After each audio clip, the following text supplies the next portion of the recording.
Good evening from PLUGHITZ Studios in Largo, Florida. I'm Scott.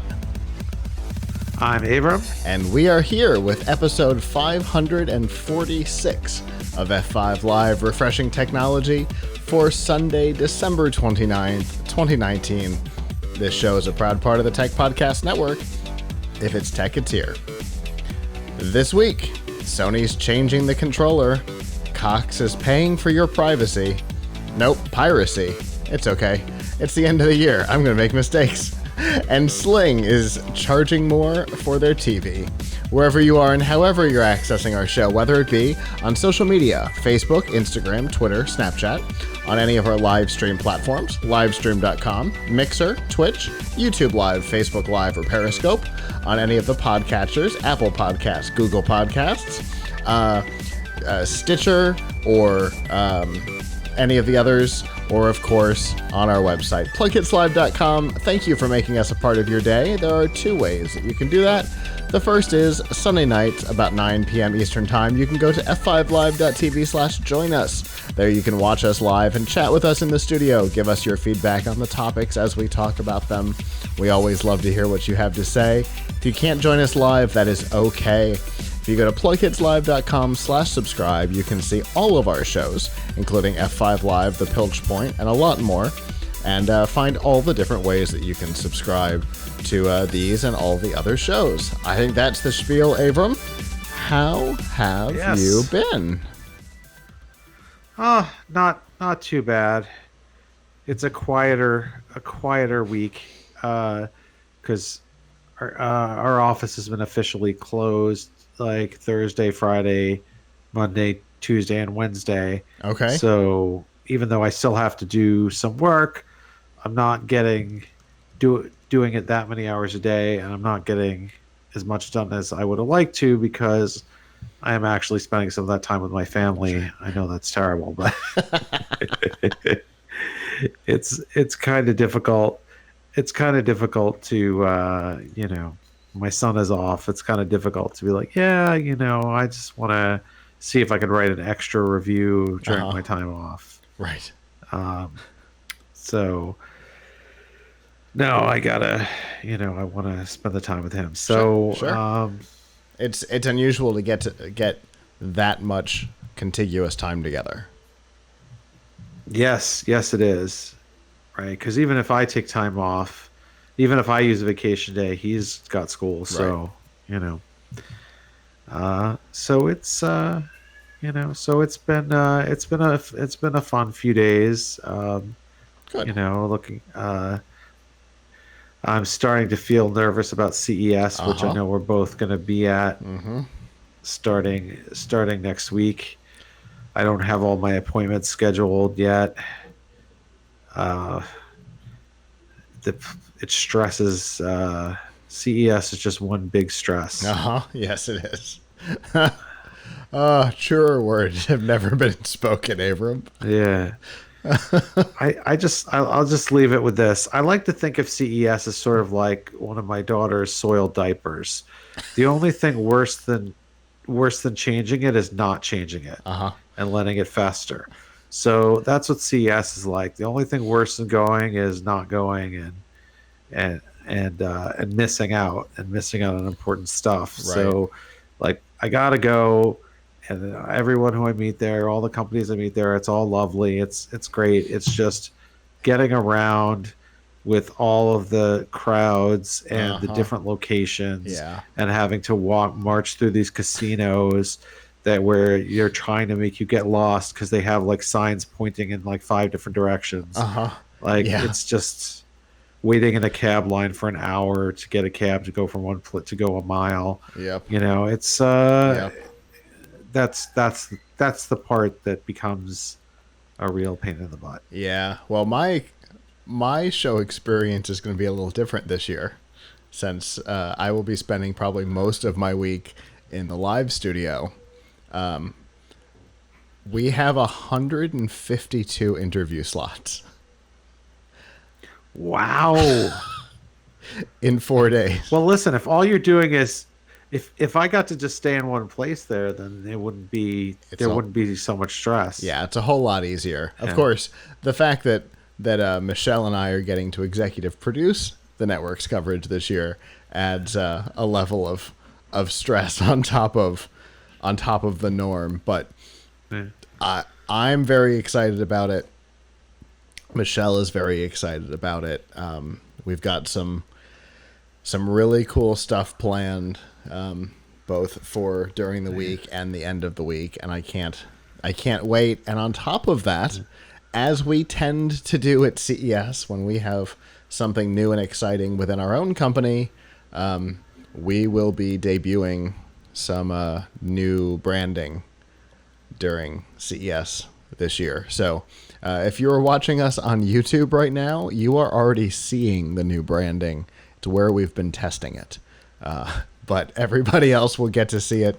I am actually wearing a PLUGHITZ Live shirt right now tonight as kind of a farewell to the old branding, because this will be the last time that this will probably be seen on camera. So all pretty exciting. When we come back, there are going to be some changes in the studio too. So 2020 is going to be a big year for us. Very excited for some visual refreshes, because for those of you who have been following us for a long time, this logo has been around for almost 14 years. Yep. And it is definitely time to do some updates, and a number of people within the company have worked on this branding update, and we're all very excited about it. I get to pick up my new shirts this week. Fantastic. Very excited about it. But anyway, yes, CES is going to be big this year. I'm very excited. We're getting to work with so the live show is going to be obviously PLUGHITZ Live. It's going to be Geek News Central with Todd Cochran. It's going to be Tech Ranch with Marlo. It's going to be The Gadget Professor with Don Bain. It's what other brands are represented? GNC Weekly with Kirk, and Talking Sound with Christopher Jordan are all going to be represented, and it's going to be really cool. I'm very excited about it. And we're bringing back the best of the TPN picks this year. I have not told any of the TPN people that yet, but you guys heard it first. The TPN picks are back this year, and I got these really cool trophies, which I'm very excited about. Anyway, that starts way too soon. Next Sunday, the timing will be different. The show will be probably, it tends to be Danielle and I, and this year we will be doing it from our new studio at the broadcast tower from the Sands. So that's going to be pretty cool. It's going to be the way we test our new studio. So seems like a live ammunition test is the only way to do it, right? So, we'll see how it goes. But for now, let's get into some news.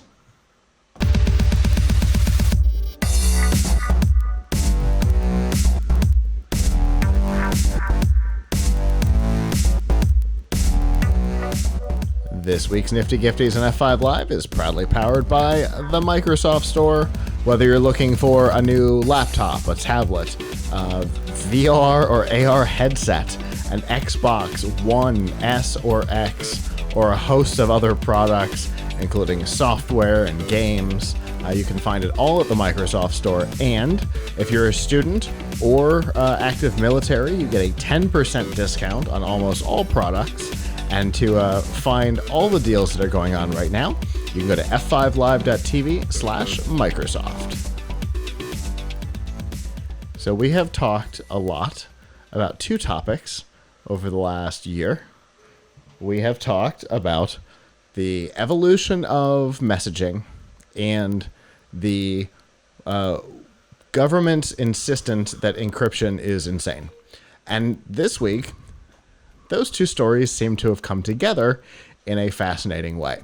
There is a product that has been on the market for a little while that has been mostly ignored, at least in the West, called 2Talk.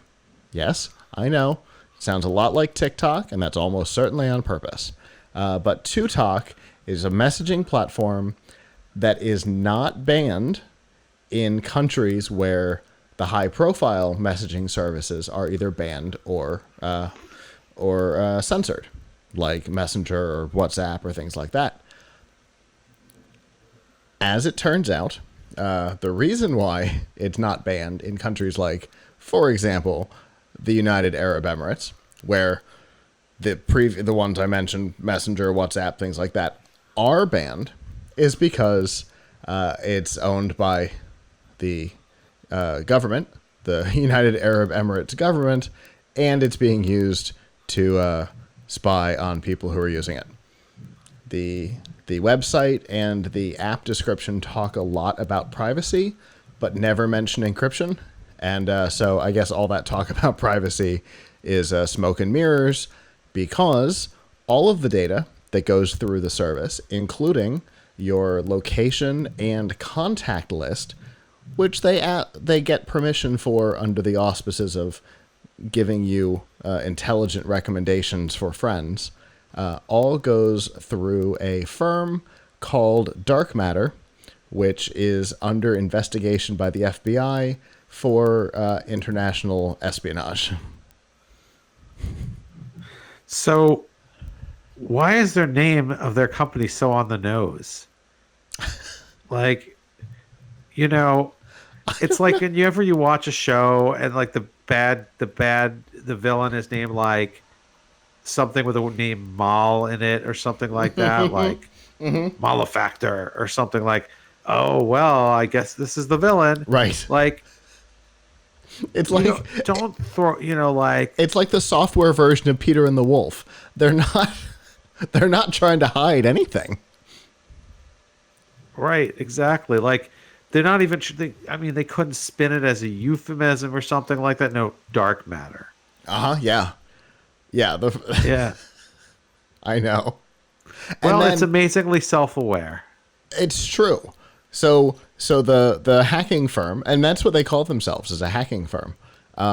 This hacking firm, Dark Matter, their name is right on the money, and then the software name, Tutok, which people immediately associate with TikTok, which is a Chinese government spy and censorship platform for their own citizens.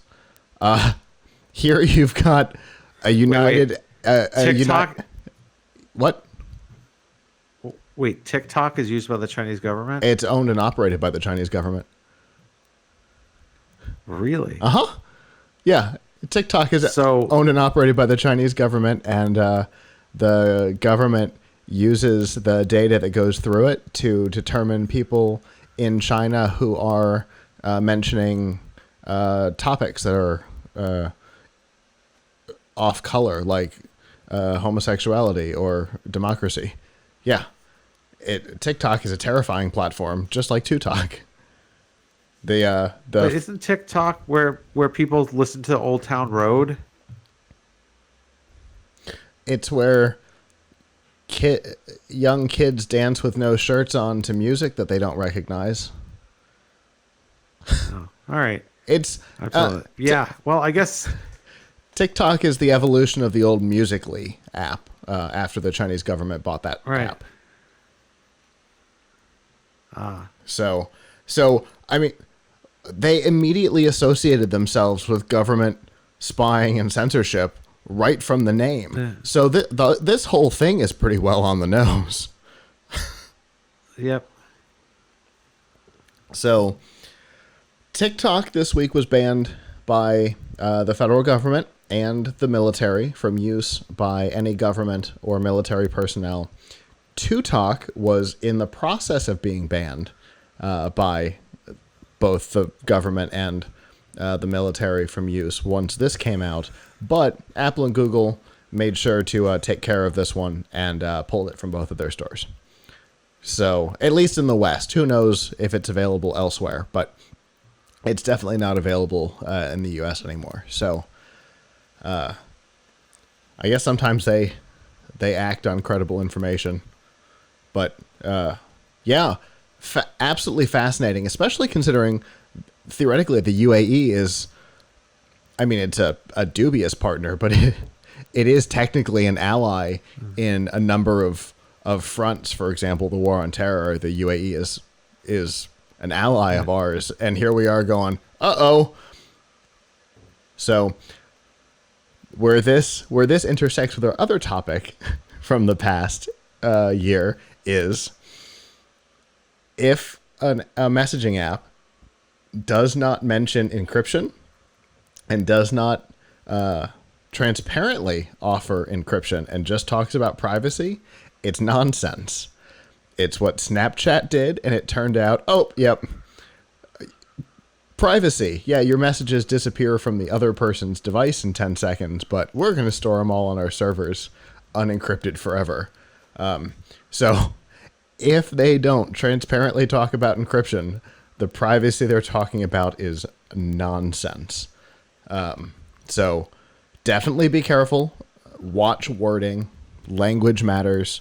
And in this case, language really matters because it turned out to be a bit of a spy app. So obviously it probably doesn't apply to or matter to people who are, U.S. citizens. But if you're, from the Emirates or you're here and from there, it could be problematic for you. So luckily it's gone in the West, at least in the West, but be careful with messaging apps.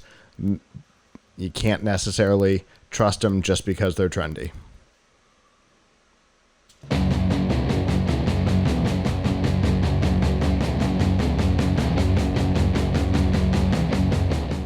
This week's Piltch Point with Avram Piltch is proudly powered by PureVPN. When you're using the internet, whether it be on your computer or your phone, you can't necessarily trust the things you're using. People might be watching what you're doing. It could be Facebook or Google. It could be your ISP. It could be an app like TuTalk. Any of them can be watching your behavior, but with a product like PureVPN, you get some added protection. You get obfuscation of your browsing history. In some cases, you can even encrypt data and your browsing history. And right now, PureVPN is, as they tend to for our viewers, running a deal. If you sign up for a couple of years subscription, you can get the service for as low as $1.88 a month, and that's a great deal. And you can find out about all of the discounts that are available right now, and get a free trial of the service by going to piltchpoint.live/purevpn. So it's the end of the year, Avram. It's also the end of the decade. Indeed it is, which is crazy to think. In just a couple of days, it went by so 20s. fast. Indeed. Yeah, it's really weird to think that we've been doing this show in just a couple of days. We will have been doing it in 3 decades. Wow. Crazy time. Uh-huh. So, wow, time really flies. So, it just seems to me like decades, maybe it's just because I'm not as in touch with like youth culture and popular culture as I was when I was younger, but it just seems like the zeros and the tens didn't really have like a style and character like the 70s, 60s, 70s, 80s, and 90s. Sure. Other than maybe the Roaring 20s. What is the... But that, right. That's a... But I mean... That decade is its own special thing. What I mean is like almost every decade from the 20s through 2000, you could sort of say there was something that's symbolic of it. Like, the Roaring 20s, you have flappers and, excess, and then the 30s, the Great Depression, 40s, war, 50s, a certain... anyway, point is, I don't know. I can't, I don't know. Like, I know a lot of people are like, yeah, I want to listen to some 80s music. I don't know. Are there going to be people who are going to be like, give me some 10s music. Give me Old Town Road. Anyway. So So anyway, a lot, a lot has changed in the world of technology in the last 10 years. And at Tom's Hardware, we put up an article on Friday about the most influential tech products of the 2010s. And, here's a little taste of it. So, one thing we found really influential was AMD's first Ryzen chip, the Ryzen 1800X, really brought AMD back into being a serious competitor in CPUs, where it was just kind of only making bargain basement types of chips for a long time. Yeah. And Ryzen actually put it in direct competition with Intel's fastest chips. And it's been so when the Ryzen 7 1800X debuted in 2017, and it had 8 cores and 16 threads, and it was like half the price of what you would pay for something with that much multitasking from Intel. It really made a dent, and now we obviously see just tremendous growth for AMD. Yeah. Another thing, of course, you'll Their forgive stock my is continuous. their stock is through the roof Yep, since the Ryzen chips. yep, that is, in a lot of ways they're ahead of Intel now. They have 7 nanometer process. Intel can't even produce 10 nanometer at scale. So um, obviously we all know I'm a big fan of the Raspberry Pi. That came out in 2012, and I think was a huge influence. It's been a very influential product in all of its iterations. It's really inspired and really, given a huge boost to the maker movement, to people building things like robots and home IoT devices, to kids learning how to program and things like that, and to what we expect from a cheap computer and a small single board computer. For $35, you can get a really, really powerful device in the Raspberry Pi 4, and you can use it for everything from surfing the web, which is not really the best use of it, to using to building a security camera, a robot, a web server. So that's obviously a very influential product, and often copied. Another thing that really came to life in the last 10 years is variable refresh monitors. Uh, it was, you know, it was in 2013, NVIDIA first introduced G-Sync, which was closely followed by AMD's FreeSync.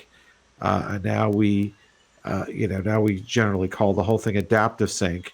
But the idea of having your video card synchronized to your monitor's refresh rate, so that you don't have screen tearing, um, is very mainstream now. And 10 years ago, who would have thunk of it? Um, Another one of my favorite, most influential products, and it's unfortunate to me that even 6 years after its release, it's still not as widespread as it should be. But USB Type C is definitely one of the most influential products of the tens. Um, Coming up with a universal, with a way to do USB that carries 100 watts of power and is reversible, and could just do so many things. That's obviously made for big changes in the industry, but it's still shocking how many products don't have Type C on them. Um, Another thing that was really another other product that was really influential in the tens is the Microsoft Surface. Um, Whether you want to talk about the original Surface that was running not real Windows, Windows RT, or the Surface Pro, um, the fact is Surface inspired, a whole form factor, a whole bunch of imitators trying to have a tablet with a lightweight keyboard cover, including Apple's iPad Pro. So that has been an extremely influential product. In the studio, So right now, there are two of them. exactly. So you think about things that are, I mean, what are some of the products that really stand out to you, Scott? That really stand out to you as having sort of changed the industry? You know, I when you mentioned this at the beginning of the show, I had not looked at the list yet, and the first thing that came to mind for me was USB-C. So I'm definitely Yeah. with Andrew on that one because I see his name on that one on the list now. I definitely 100% agree on that one. I think not just the fact that it's way easier to plug something in, right? Which of course it is, but I think that's a bonus. No more do you have the situation where you only get it on the third try, which is, I mean, it's going to ruin a lot of memes, but that's Yeah. but Yeah. the more universal nature of it, it's not micro on some things and full size on other things, and A on this and B on that. Nope, everything's C, and I think that's a really great idea. You can run video over it and all kinds of stuff. But I think the the wider variety of hardware, right? It used to be, whether that be, the Surface technology, the Surface devices. Somebody's unhappy, huh? Sorry. I hear somebody unhappy in the background. Whether that be the Surface devices adjusting the overall landscape of computers, or AMD coming out of their slump from their inability to transition from flip phones and feature phones to smartphone processors. They seem to take a full decade to come out of that. The wider variety of hardware. You've got everything from your traditional big, powerful, beefy gaming desktops and laptops all the way down to the Raspberry Pi and the Arduino, and they're readily available. No longer do you have to be like an oddball consumer to go hunting for that powerful gaming laptop. It used to be a real pain. This time last decade, if we were talking about this in '09, it wasn't that easy for a regular consumer to hunt down a powerful, beefy gaming laptop. But today, you can get them at Walmart. You know what I mean?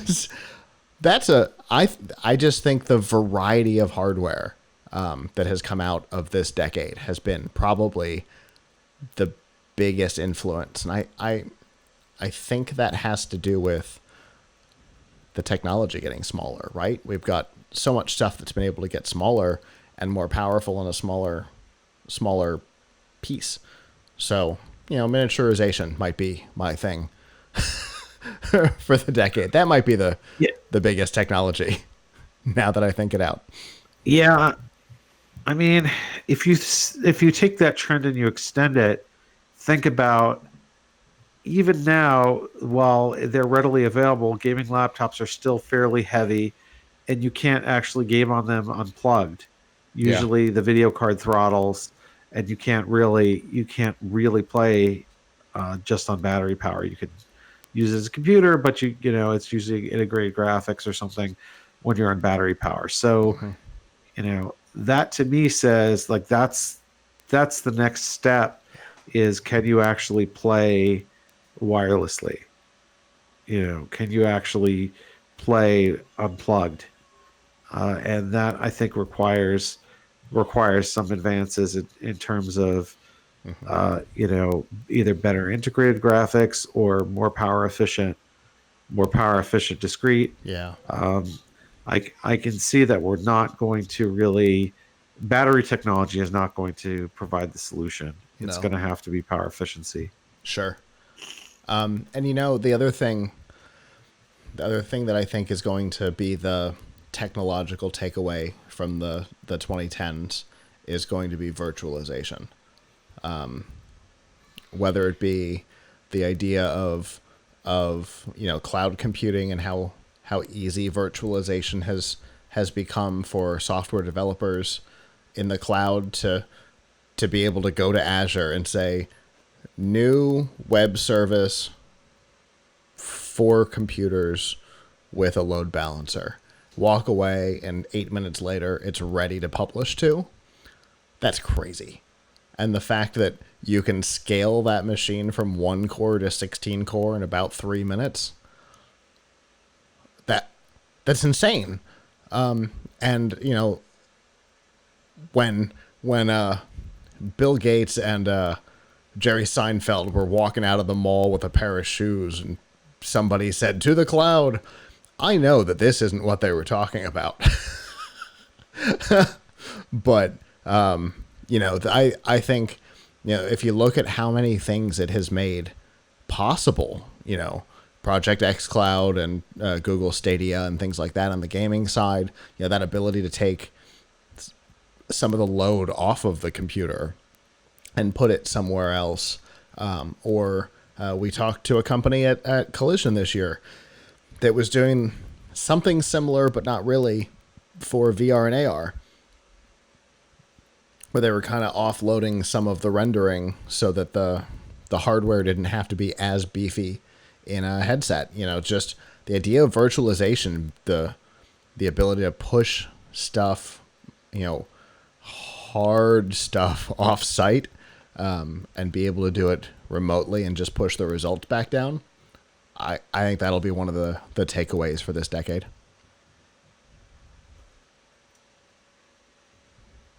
So, I know obviously those three are not going to be your whole list, right, Avram? Your mic's not on. Oh, sorry. I was trying to mute out. I got you. So if you go to tomshardware.com, on our homepage, you'll see a list of the most influential products of the 2010s. And you will also see, I'll just put in a pitch for this because it's very influential to me, a list of the best Raspberry Pi projects of 2019, which has a lot of fun stuff, including my favorite, a robotic hand that you can control from another room by using a glove. Nice. So anyway, so check all that out on tomshardware.com. Also, coming up this week, the worst products of the 2010s. Oh, I can't wait for that one. Yes. Do you have any suggestions for late edition? I can add. I'll be probably adding more to the list tonight and tomorrow to the worst list. You know, let me get through the show. Let my mind get back onto thinking about things. Because I was prepared for the first question. I wasn't prepared for the second one. Okay. Got it. I prepped myself. If we have anybody in the chat room, I definitely ask if you have any worst products of the last deck of the 2010s that you would like to suggest. Worst tech products. Sure. Well, I'm looking forward to that one because, you know, sometimes Schadenfreude can be fun. Indeed. You know, from a personal perspective, it doesn't really quite match the caliber that we're looking for, and I can definitely appreciate that. But from a personal perspective,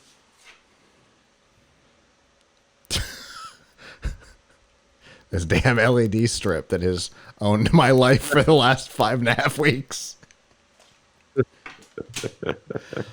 I know that's not the caliber we're talking about, but oh, what a pain in the butt that thing's been. Anyway, as always, Avram, I appreciate it. Hopefully you'll have a good New Year this week, and I will see you shortly in Las Vegas.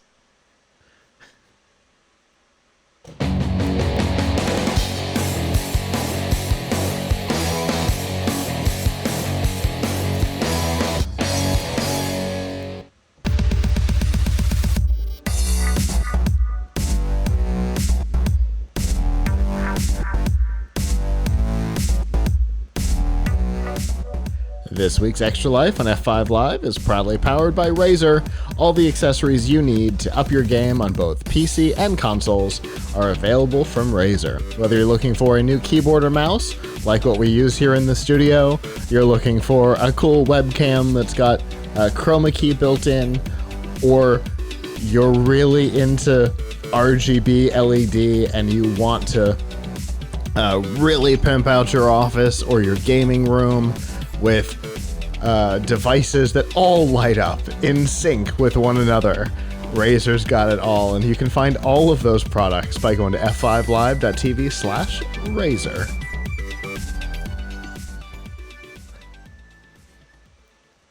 All right, so over the last couple of weeks, we have heard a ton about, at least in the grand scheme of things, about the new Microsoft console, what was once Project Scarlet and is now the unbelievably stupidly named Xbox Series X. But this week we got some interesting new information in rumor form about the PlayStation 5. Sony has been less forthcoming about the information about its next console, but a design patent filing with the World Intellectual Property Organization this week showed some changes coming to the DualShock 5 controllers, theoretically. Now, of course, anytime a patent is filed, you have to take it with a grain of salt, because it may very well just be them messing around. They may have filed it just to keep us on our toes. Anything is possible, but this design is fairly familiar. It looks a lot like a DualShock 4 controller with the addition of the add-on available for the DualShock 4 with the back button accessory attachment built in. If you don't know what that is okay. Most people don't, and it's the reason why it has almost no support. It adds buttons to the back, similar to some of the Xbox controllers, so that your right thumb is not in charge of all of the button activity. If you want to be able to program it to do your more common things, you can move them on the back where your fingers already are and probably aren't doing anything. So that accessory, for those who knew about it and those who purchased it, was very popular, and it looks like Sony might be adding it officially to the hardware for the next generation, which personally I think is cool, because I have never found holding a PlayStation controller terribly comfortable, especially the 3 and 4, because everything is up here, but it's designed to be held like a PlayStation 1 controller with your fingers down here. So by bringing some buttons down and making them customizable, it really does add some uniqueness to your gameplay. So if, jumping and melee are your thing, you could bring jumping and melee to your back buttons and make the fingers that are holding the controller in place start being useful. Something I kind of like. And as somebody who tends to own both consoles and tends to play more on the Xbox side because I hate the PlayStation controllers, this might actually shift me that direction. Yeah, I think it's a great innovation. I mean, what are you doing with your middle finger, with your middle fingers or your index fingers when you're holding the controller? Right? Not much. You might. So some people might put them on the bumpers or the triggers up top, but that's yes, that's a weird hold. But you've still got fingers down here that are doing nothing but holding the control in place, and so if the buttons are right under those fingers already, and you have the ability to map, X and O down there, which for a lot of games would be jump and melee, it seems like a great way to not have to move your thumb back and forth between two separate aspects of the controller. here's my concern about it. I mean, I think it's great for being an option for people to map stuff to. I think it I think it could, you already have like how many buttons do you have? You've got the two triggers, the two shoulders, and the four action buttons, and that's not even talking about any of the like the start or select Right. buttons that you have on controllers. Right. So, you know, I've got basically eight plus play on buttons to work. Plus on the 4, you've got that touch panel. The DualShock 4's got that Right. weird swipe panel on it. Right. So I mean, if you have a game where you need 10 different buttons to play, if those buttons, like if those buttons are by default used by something, that could be a little bit, much. And then I don't know. I really don't know enough about this topic to speak with great authority about the topic of people who are differently abled and can't, don't have use of their a full hand or whatever. But it seems to me that if somebody has problems with their hand, whether it's arthritis or they don't have five fingers, Sure. or things like that, Yeah. adding buttons to the bottom of the controller makes it exponentially harder to use because For sure. it requires you to grip it this way. Yeah, and my guess is that at some point in the next year or two, we will see Sony try and play in the arena that Microsoft is already playing in with the adaptive controller. But I think Microsoft shocked everybody with that. I don't think anybody was prepared for the adaptive controller. And I think Sony will get into that space, or Microsoft will make the adaptive controller work with the PlayStation 5, which might be more likely because it already works with the Switch. So, for people who are, differently abled with their hands, whether it be dexterity or missing digits or whatever it is, something like the adaptive controller may be the better option anyway. Just in general, because there's so many unique ways that you can use that to control a game.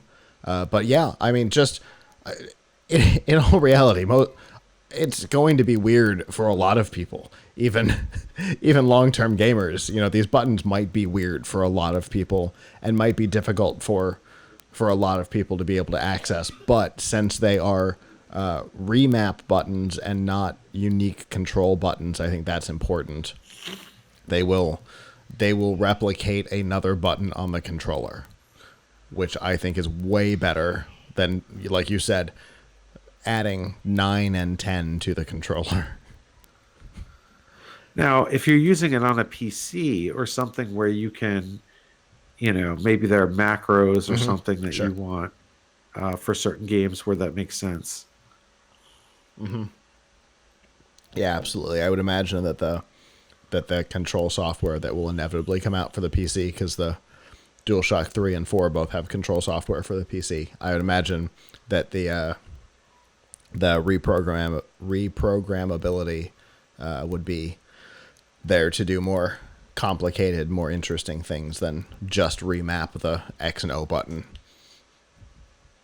So, but again, like we said at the top of this, it's a patent filing. It does not mean that this is what the DualShock 5 controller will look like, because if I had to guess based on Sony's history, we will find out details, true details about the console either at E3 2020 or shortly before, like they did with the PS4.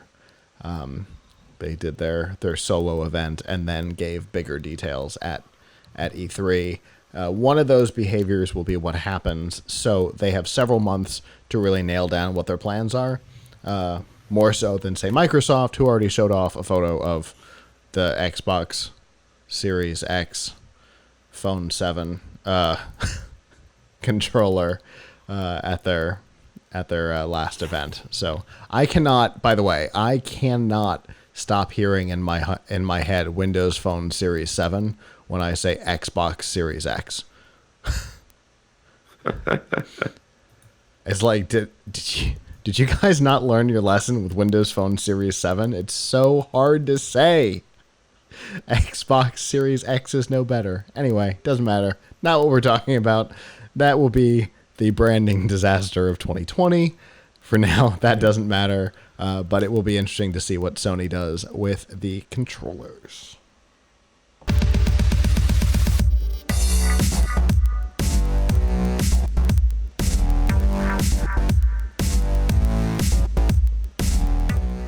This week's news from the tubes and F5 Live is proudly powered by RiffTrax. Make fun of movies or let these guys do it for you. Mike Nelson, Bill Corbett, and Kevin Murphy, the former stars of Mystery Science Theater 3000, are back and doing what they do best, creating commentaries for Hollywood blockbusters and B-movie oddities like Attack of the Super Monsters, which I am pretty sure seems to be part cheap animation and part playing with puppets. Oh, terrible. Anyway, the way it works is for a couple of bucks. You download the MP3, play it along with the DVD, Netflix, Amazon, wherever the movie happens to exist. Where this one could possibly exist, I couldn't tell you. Oh my god, it's terrible. And laugh. They also do live events. The live shows tend to eventually show up on the website as downloadable content as well. And they also have short films, those industry films, like The Importance of Springs. I know, I use that one every time because it's terrifying. Or the films that you watched in school. All of those get made fun of and made watchable by the RiffTrax group. And you can find out about all of the short films, the feature films, and the live events by going to f5live.tv/RiffTrax with an X. I will never get the voice of the spring out of my head because it's horrifying. Anyway, so it's weird to end the decade with a story that is very much of the last decade, but here we are. The Recording Industry Association of America, RIA, and a number of non-members created a coalition of 50-plus companies and got together in 2018 to sue Cox Communication. Now, I know, it sure sounds like this would be a story from 2006, but it's not. They filed suit in 2018, and here's why. Because they believed that Cox Communications did not filter the internet. No, of course not. Because there's no evidence that in the last 15 years the ISPs have done any of that. And so they claim that Cox is complicit in piracy on their network because they did not watch their users' web browsing habits and prevent them from accessing certain parts of the internet. Now, couple things. One, at the time, the FCC was working on their version of what they thought net neutrality was, which would have prevented Cox from doing that. And also, who wants their internet service provider to be watching their every move and start going, you can't go to that website?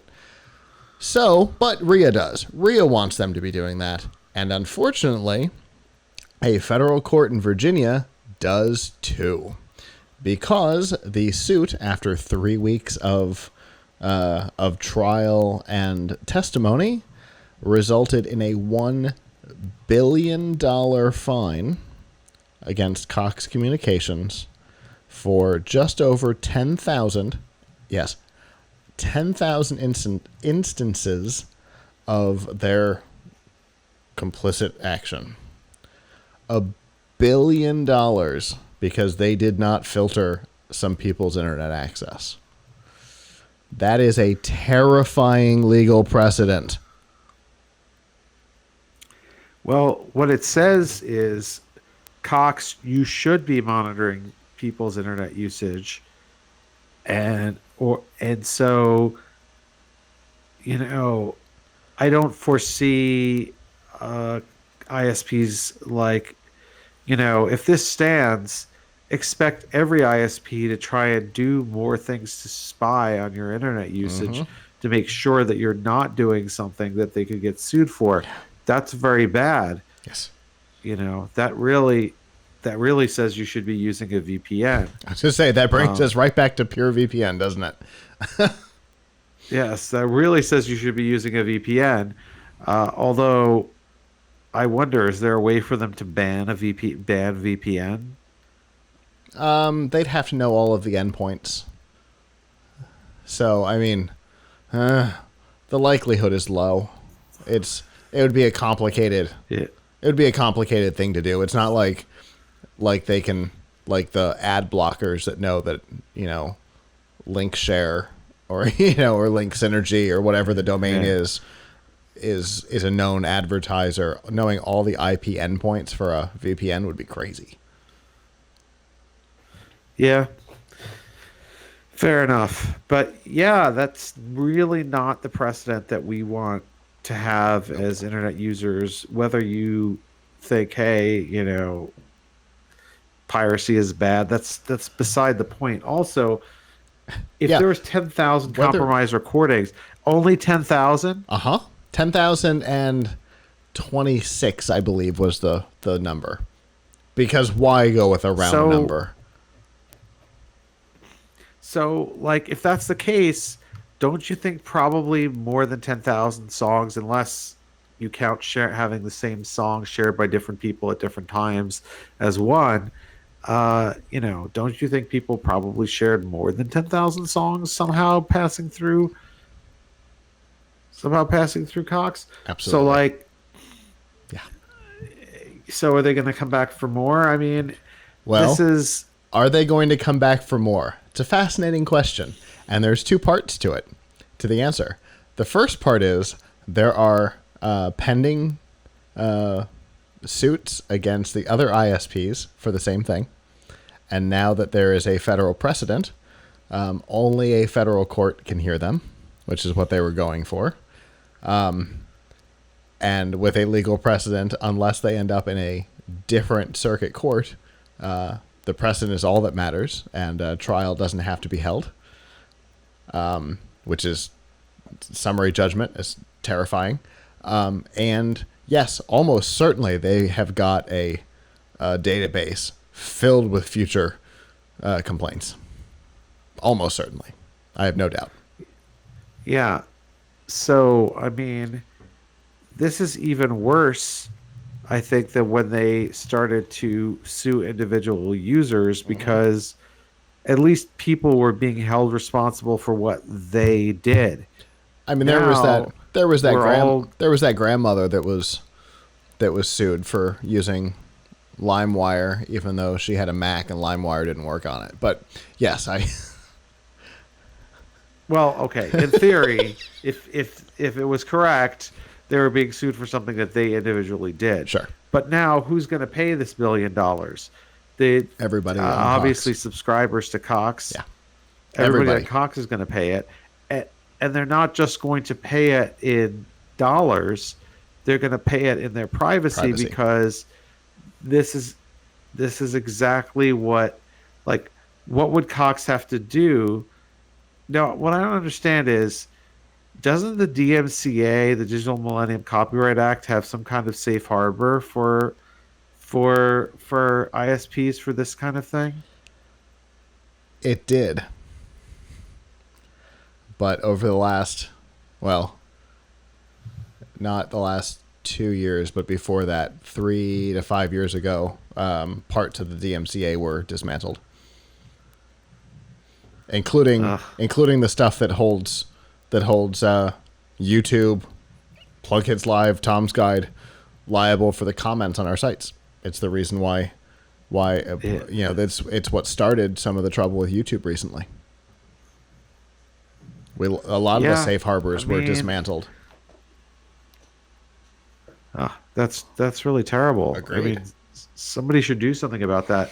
Is to sue someone, ISP, for what their users did, or to sue a website for what their users did, is so chilling, because you cannot 100%, nor do people really want you to 100% control what is said and done.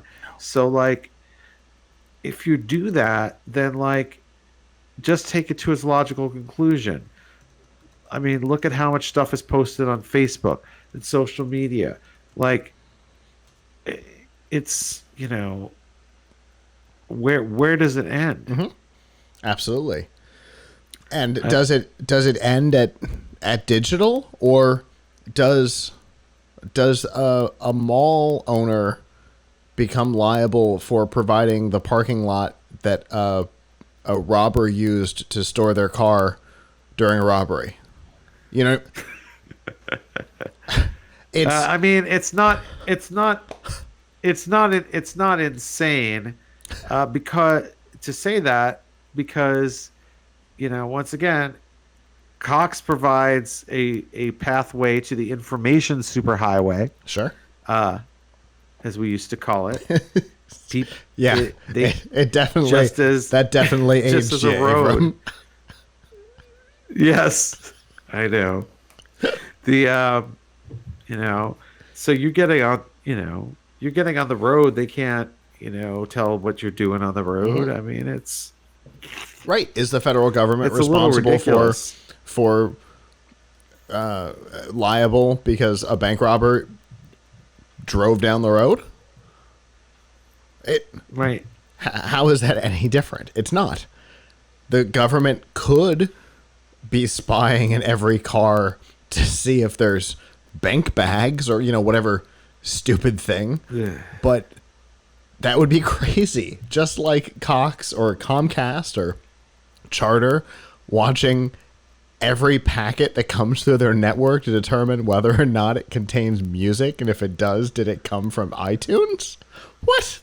That's insane. But somehow, if this stands, they will have to find a way to do it, because it'll never be over. Absolutely. So and they will have to find a way to do it.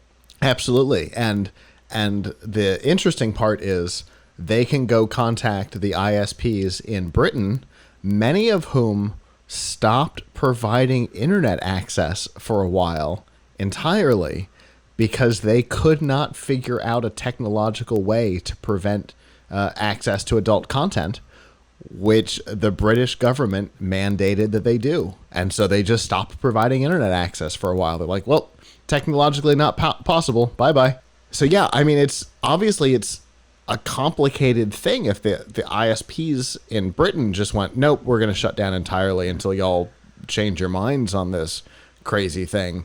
And that's literally what the US ISPs are about to be up against if this thing holds. My guess is this moves up the ladder. I cannot imagine that Cox is going to say, all right, $1 billion, we're in, here's a check. So they're going to try and appeal this higher, and since it was a federal court, my guess is there might be a federal appellate court above, but I think the next move is the Supreme Court, and this sounds like the kind of case that they are just champing at the bit to hear. Yeah. So hopefully they will hear it, and they will make the right decision. That, of course, Cox is not liable for the things that its users are doing. Fingers crossed, but everything seems unpredictable lately. So who knows?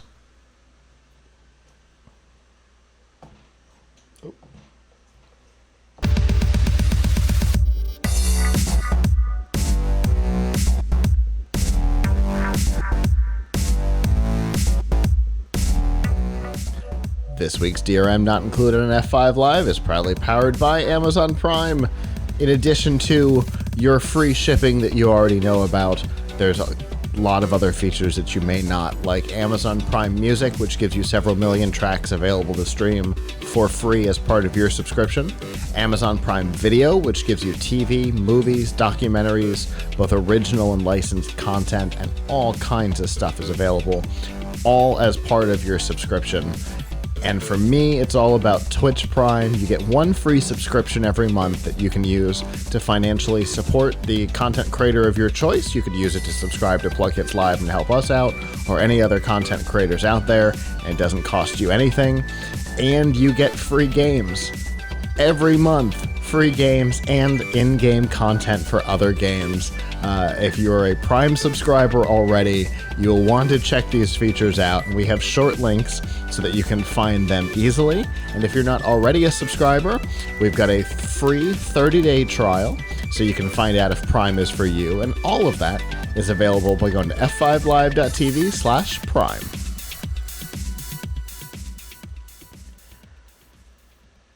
So over the last couple of months, we have seen price increases on the major live TV streaming services.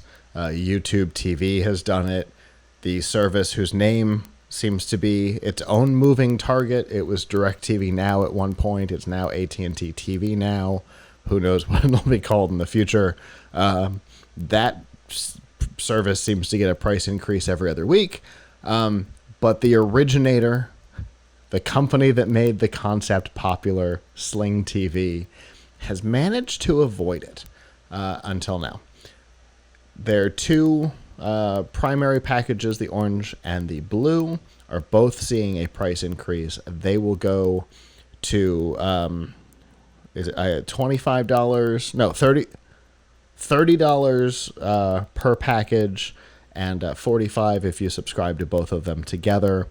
But unlike the other guys, you're actually getting something more with the price increase.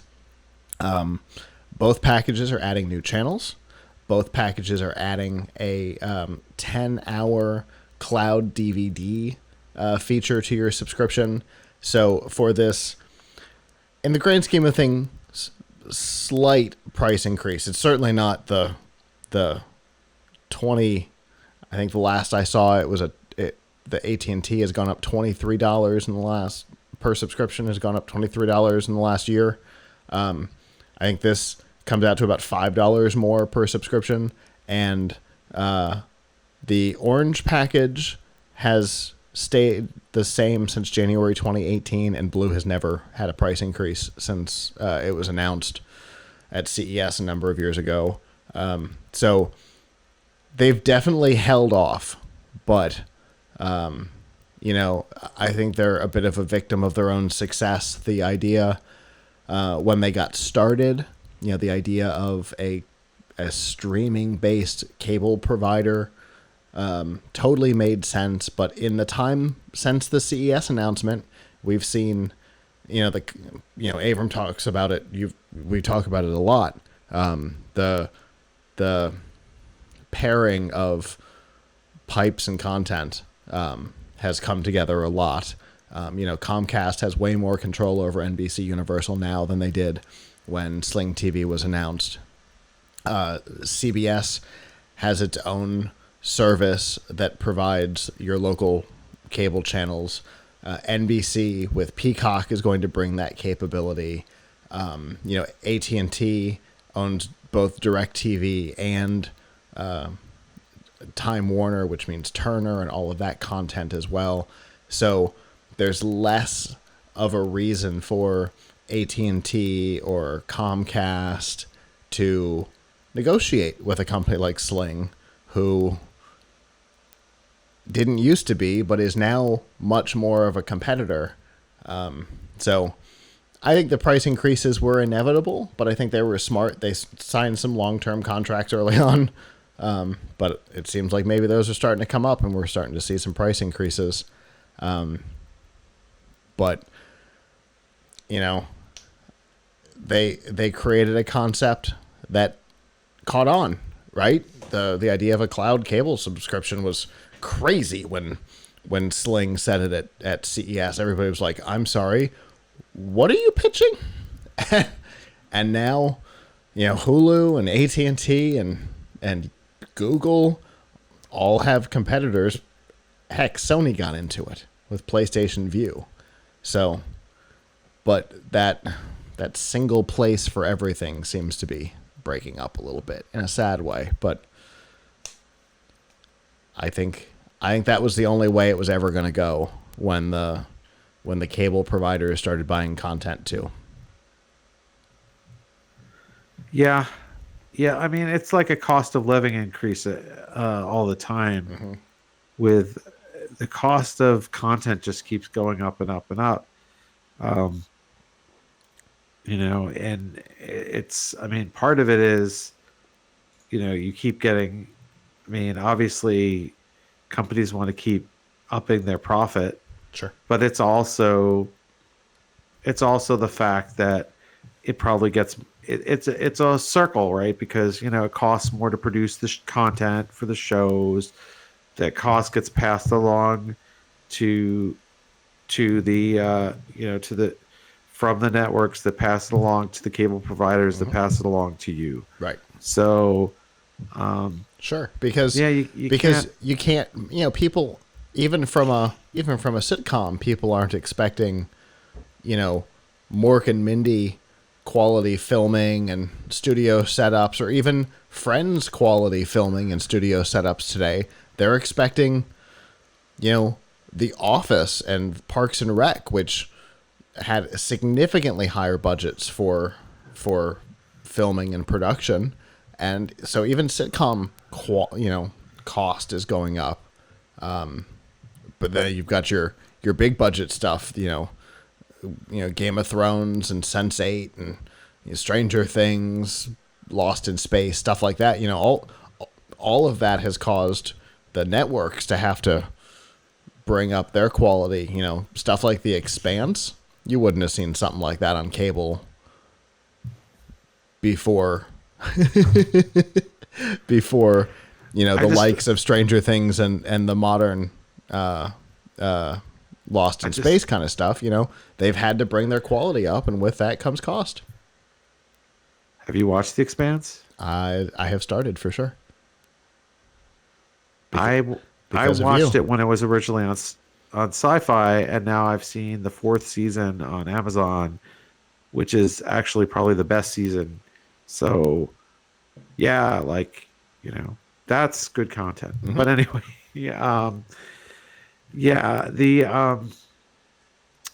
but yes, it's inevitable that every company that provides content is going to have to raise their price. Every cable company, every streaming company, they're going to have to raise their prices.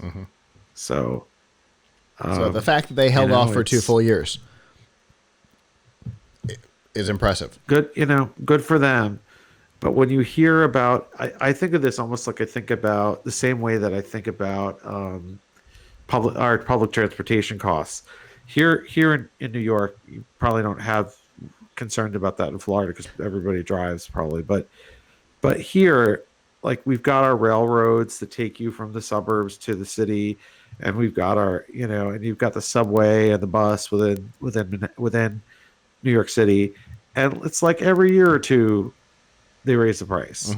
And if you are one of the people who's using one of these services and your price was not raised, don't worry, it'll get you soon enough. If you're on the Long Island Railroad and you're not too upset because Metro North, which comes from West, which is the thing for people from Westchester, just raised their prices, don't worry, it'll get you. They'll get you soon. So if you're on Sling, and if you were on Sling and you were having some schadenfreude because your friends who were on cable services kept having higher and higher bills, well, don't worry, it was coming for you too. Yep, welcome to the party. Yeah. Yep, for sure. But you really do have to give them credit for holding off as long as they did. One of the packages has never changed price until now, and the other one, it's been 2 years. So good for them. But here we are. Well, that is our show. Thank you to those of you who joined us live. We've had some people in the chat room this evening. We appreciate that. For those of you who might still be in the chat room, once again, we will pose the question, worst products of the decade. Worst tech products of the decade. Definitely still put them in the chat room. We will check back, Mixer, Twitch, YouTube. We'll check back later tonight and tomorrow to see if anybody's got any ideas. Next week, the time will be different because we will be from the show floor at CES, which will be pretty cool. We'll be from our broadcast tower. That'll be cool with a CES pre-show, Danielle and I, and then all week following that, Tuesday, Wednesday, Thursday, Friday, all day, we will be broadcasting from the show floor. A new interview every 10 minutes, 152 slots right now is what we have scheduled. So it will be a very interesting week. I'm very excited about it. You'll definitely want to follow us there. You will be able to watch it on the regular page that you come to watch us live. f5live.tv/join us will absolutely work. If you come to f5live.tv or PLUGHITZlive.com, it will also be the homepage. It will take you to CES and all of the Tech Podcasts Network stuff. So techpodcast.com will also have the coverage. And if things go well, it would be fun to maybe see Avram slide through the studio at some point if he's in the sands. I would really like to, and I'm in the sands a lot. Sands is the best. Well, cool. It's a better area than the LPT. I agree. So we are upstairs, same spot we've been the last couple of years, but on the tower. I'm very excited about it. The studio can see the show floor. It'll be very cool. So anyway, oh, wow. It'll be, oh yeah, the whole show. We're like almost a full, no, we are a full story up with the show floor behind us. It's gonna be really great. Very excited about it. Anyway, so definitely you'll want to be watching that. We'll have a lot of content, and I've been keeping track of the schedule. It's going to be some cool stuff. So definitely check that out. And I guess with that, until next time and until next decade, I'm Scott. I'm Avram. And we'll see you next time. Ciao.